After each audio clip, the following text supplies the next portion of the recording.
I dag skal vi kigge på det her med at få slebet et stemmejern. Vi har 3 stemmejern lagt op her, og det første det er ganske nyt, med en helt blank overflade, ganske meget forniklet, og en ret spids vinkel på æggen her.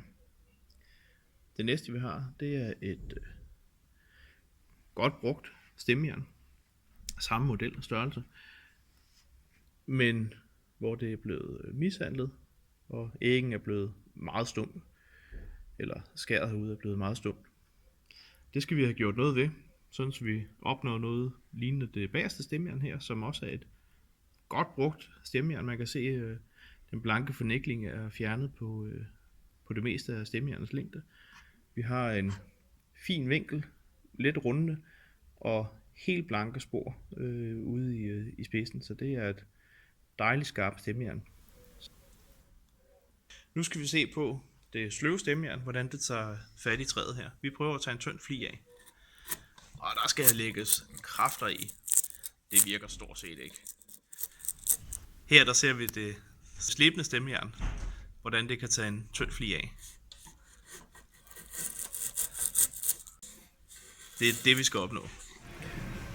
Nu er vi kommet ud til vores vådslibemaskine, og det første vi har gjort, det er at få hældt vand i karret, og så sætter vi karret op. Det er vigtigt først at sætte karret op til stenen, når vi skal bruge maskinen, og i det øjeblik vi er færdige, så tager vi karret ned igen, så stenen ikke står og suger vand unødigt. Derefter så går vi hen og aflæser diameteren på stenen. Hvor langt er den kommet ind? Den hedder 240 mm. Så har vi vinkelmålet, hvor vi indstiller stenens diameter i venstre side. I højre side, der sætter vi så den vinkel, vi gerne vil have vores sten til eller vores stemmejern til at være. Lige nu står den til 27 grader, som er en god allround vinkel på stemmejernet. Så skal vi have monteret vores stemmejern i stemmejernstyret. Der er det vigtigt at få lagt stemmejernet helt op af anlægget, som markeret på labelen her, og få det spændt godt fast.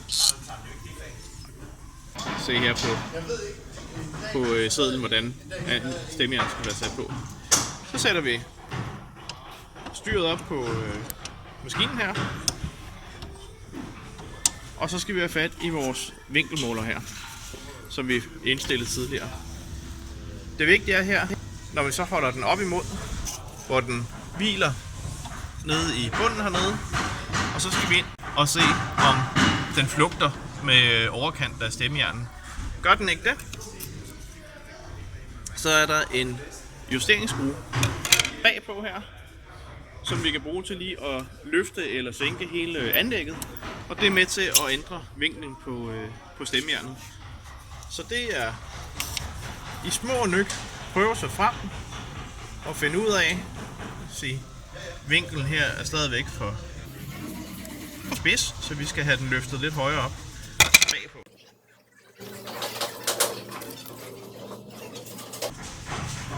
Så er vi nået dertil, hvor vinklen den passer.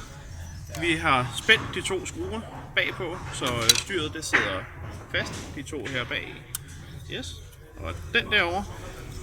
Når vi har fået monteret vores stemmejern her, så en god idé kan være at tage lige et anlæg og holde på siden af stenen, og så sammenligne og sige, passer vinklen på stemmejernet så 100% med stenen.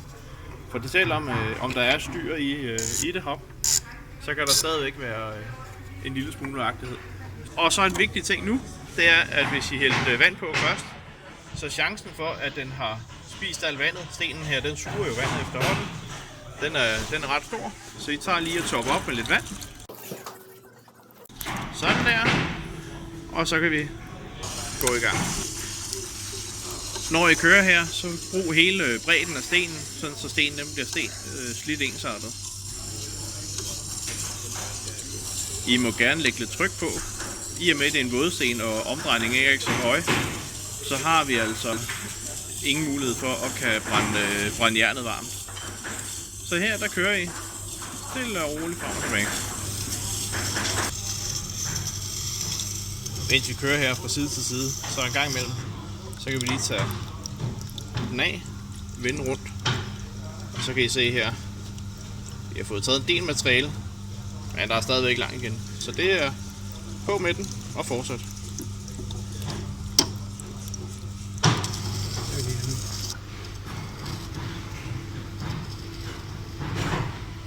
Så er vi blevet færdige. Vi tager den af og kigger her. Vi kan se, den er fin, blank og lidt rundet. Det jeg kigger på, det er om den er ensartet blank på hele skibefladen. Nu er vi færdige, så slukker vi for maskinen. Sådan her. Og husker at få taget vandbeholderen ned, så stenen den kan få lov at tørre op. Så maskinen den er klar til næste gang. Husk at efterlade den i samme stand, som du vil finde den. Så har vi fået taget alt det grove ud på vores vådsliber, og nu skal vi i gang med at have gjort stemmejernet blankt, både på skæret, vi har taget ud på vådsliberen, og så på bagsiden. Enten så bruger vi sådan en slibesten, todel. Brug den fineste, du kan få fat i her.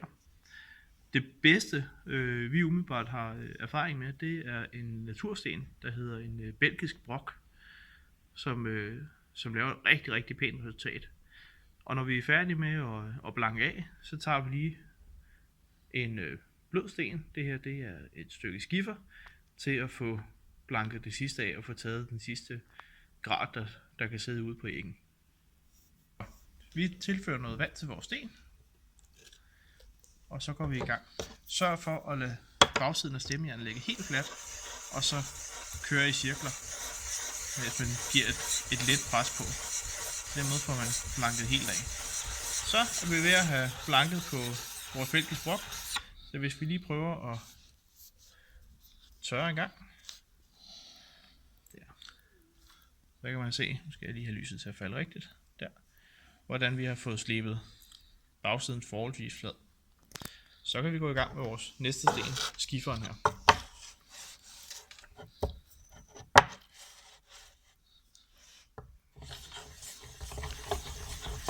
Så har vi været i gang med vores skifersten et stykke tid nu, og man kan ikke forvente, at det bliver helt perfekt til at starte med, men lad os se, hvor langt vi er kommet her.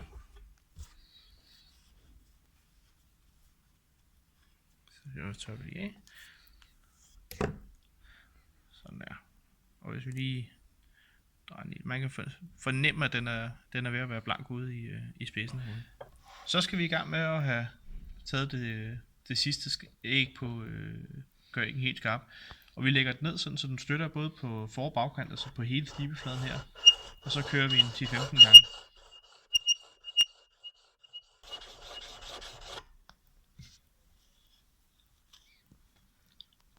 Så fik vi blanket den både på forkant og bagkant af det, vi har slebet på vådsliberen.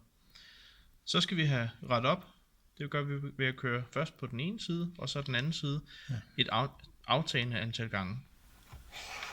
Første omgang tager jeg graden af. Mærker på, at der ingen grad er. Og så kører vi 1, 2, 3 gange. 1, 2, 3 gange. 1, 2. 1, 2. 1 og 1. Og så er den begyndt at blive rigtig skarp. Godt. Så er vi gået over til den fine sten igen, og så gør vi nøjagtigt det samme her.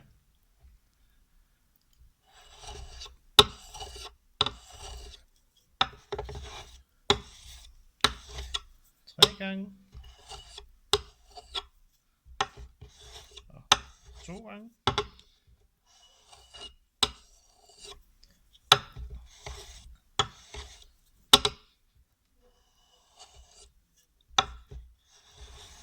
Så burde vi have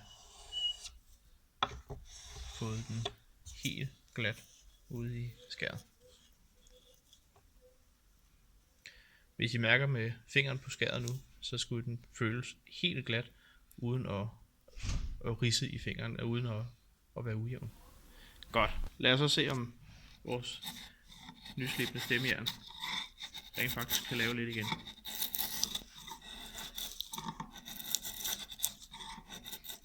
Det er noget, der virker. Så det er sådan, I får sat jeres stemmejern op. God arbejdslyst.